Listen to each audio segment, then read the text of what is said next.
How to make multiple dining reservations. Open Cruise Planner, click on Dining, All Dining. Scroll down to Plan All Cruise Dining. Select Guests. First thing you do is click on Save Guests for All Night. Click on your names. Move over to Add Guests. Click on the first day, night one, select restaurant, scroll down to whatever you want. In our case, it will be My Time Dining, and click on the time you want. If you need to go a bit later, you can just click the right arrow and look at other times. Do the same for night two.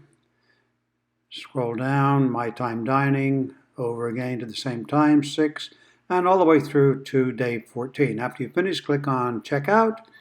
Go to the checkout, enter your details, and you get your order confirmation. It's easy as that.